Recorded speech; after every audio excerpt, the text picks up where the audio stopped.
உங்களை இசையமைப்பாளர் ஆக்கலாம் அப்படின்ற எண்ணம் பாலய சக்திகளுக்கு வந்ததுக்கு காரணம் ஏஆர் ரஹ்மானோட நீங்கள் பணியாற்றியதா? அது சங்கர் சார் தானே சார். அவர் வந்து அந்த பாய்ஸ்ன்ற படம் நான் அவர் ஏஆர் சார்கிட்ட ஒர்க் பண்ணும்போது அவர் அங்கே வந்துட்டு போயிட்டு இருப்பார் இல்லையா, டைரக்டர் சங்கர் வந்துட்டு போயிட்டு இருப்பார், என்னை பார்த்துருக்கார்.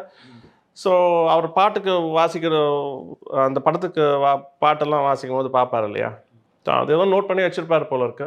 அது இந்த மாதிரி நான் அப்போ எந்த இயக்குனரையும் சந்தித்து பேசக்கூடிய வாய்ப்பெல்லாம் உங்களுக்கு அமையலை? இல்லை, எனக்கு அந்த மாதிரி விருப்பமே இல்லையே.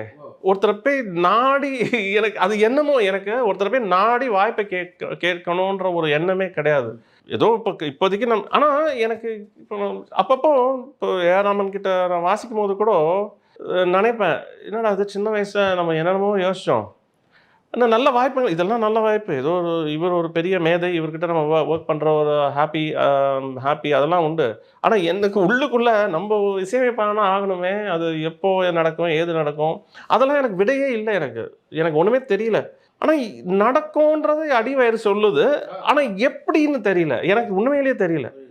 அது உள்ள ஒரு உணர்வு மட்டும் சொல்லு. எப்படி நான் 8 வயசுல எங்கள் அம்மா கிட்ட நான் மியூசிக் டைரக்டர் அப்படின்னு சொன்னேனோ, அதே ஒரு ஸ்பார்க் ஏதோ உள்ளேருந்து சொல்லுது, நீ மியூசிக் டைரக்டர் ஆவ